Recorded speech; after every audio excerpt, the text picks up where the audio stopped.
Coliseum in Athens, Georgia. Mississippi State and Georgia, the evening tip-off on the SEC network. And Mississippi State, with a week to get ready for this one, had lost their previous 2 ball games.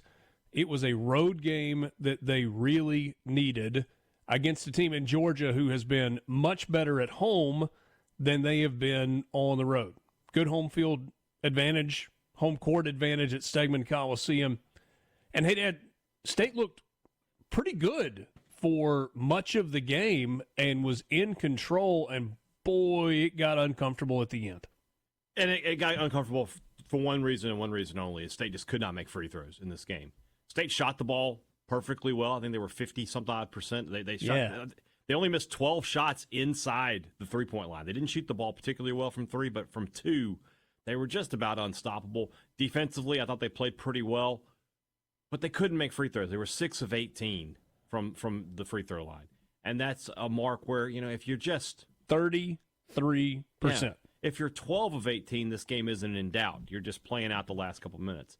And then just a couple of crazy plays. State inbounds the ball, and Keyshawn Murphy has it. And rather than just take the ball and get fouled and go to the line and try to seal it, he panics and throws a hasty pass, and it gets picked off, and it turns into a turnover. And then on the other side of the court, Georgia has a chance to come down and get the lead, and they turn the ball over. The last few minutes were definitely very hectic. But if State just makes the free throws, this is not the same kind of game. We talked about it when State beat Vanderbilt. If you win on the road, you win on the road. A road win is a very rare and valuable commodity in this league. And now State has a second SEC road win, a quad 1 win for Mississippi State. They escaped. They didn't play great, but they got the win, and that is all that matters going into this week. Second game in a row that Josh Hubbard has been pretty good. Third. 7 of 14 from the field. Yeah. So shoots 50%. Had 38 in Mississippi State's previous game. Is that right? We had 38 against Alabama, and then I think he had 24 against Missouri. Okay. So he's had 3 straight really good games. Has played much better and has been more efficient. Is it as simple as he's trying to get to the basket more, and that's opening some other things up? Yes, I do think that is the case. He has been more aggressive, trying to get to the hoop. Against Georgia, he had a couple of times where he just took the outlet pass off of an inbounds or off of the rebound, and then nobody got in front of him. I thought John Sunvolt was going to lose his mind on a couple of those because he was just like, somebody defend him. They just let him drive down the court.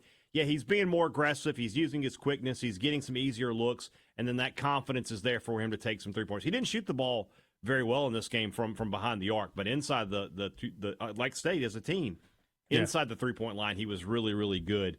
And that's the game State needs to get from him. And that's what they didn't have against Alabama and against Missouri. He scored. Keyshawn Murphy, who's putting together a pretty strong case to be 6th man of the year in the SEC this year. He's playing really good basketball right now. But that was all they had against Missouri and against Alabama. In this game, you had 4 guys in double figures, and Cam Matthews, not in double figures, but he played pretty well. I think 6 points, 6 rebounds, 4 assists. I might have assists and rebounds mixed up, but played good basketball in this one. State didn't turn the ball over in this game. I think only 9 turnovers total. And like I said, if they just make their free throws, we're talking about a State going on the road and getting a very impressive win at Georgia. Sure. As is, we're just talking about them escaping. But getting that road win was all that mattered to them. I actually think you shorted them a road win. That was their third. They had the road win against Vandy, which has turned into they have South Carolina, an exceptional victory. They've got the South Carolina road game, and they now do it at Georgia and as well. In non-conference, they won at Memphis and at SMU. This is their 5th road game that they've won.